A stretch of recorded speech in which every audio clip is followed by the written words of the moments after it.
Il y a quelques jours, des cas de choléra ont été identifiés à environ 1 heure et demie de Port-au-Prince, de la capitale, donc environ à 1 heure et demie des zones qui ont été affectées par le tremblement de terre. Le choléra n'est pas endémique, donc n'existait pas en Haïti, ce qui a rendu d'ailleurs la tâche très compliquée parce que les habitants, personne n'avait de réflexe, ni le personnel de santé, personne n'a le réflexe de savoir comment réagir par rapport au choléra. La source de ce pic de choléra dans l'Artibonite vient justement d'une contamination de la rivière Artibonite.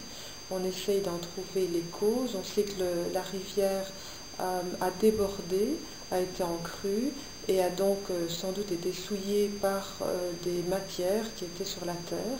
Maintenant, il y a des recherches en cours à ce niveau-là. Le plus important, c'était surtout de traiter les malades et de prévenir l'expansion de ce choléra. Le choléra, c'est exponentiel, donc ça se développe et ça se propage très très vite. Donc il fallait surtout se focaliser sur le traitement et sur la prévention.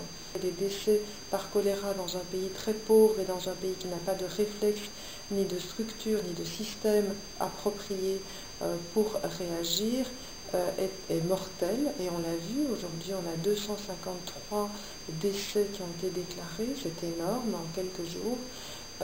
Mais aussi on voit aujourd'hui qu'entre hier et aujourd'hui il n'y a eu que 5 morts, c'est énorme, mais il n'y a eu que 5 morts. Donc on voit qu'il y a une diminution, donc pour le moment la prévention est efficace. Néanmoins, comme ça se propage très vite et que les gens bougent dans ce pays, les gens bougent beaucoup, on se rend compte qu'aujourd'hui on a eu 7 cas à Port-au-Prince dans la capitale et ce sont des gens qui sont venus de l'Artibonite. On a aussi des cas suspects dans les Cayes, dans le sud, on a des cas suspects dans le nord, donc on a très peur que ce fléau en fait se propage dans tout le pays. Donc c'est un grand risque. Donc il faut absolument mettre en place un système de prévention à grande échelle auprès de la population, auprès des communautés, leur expliquer ce qui peut se passer, comment ils doivent le prévenir. Et le prévenir, c'est de l'hygiène, c'est vraiment une discipline hygiénique. Il faut travailler avec les écoles, dans toutes les écoles où il y a des centaines d'enfants qui reviennent à l'école, il faut les protéger.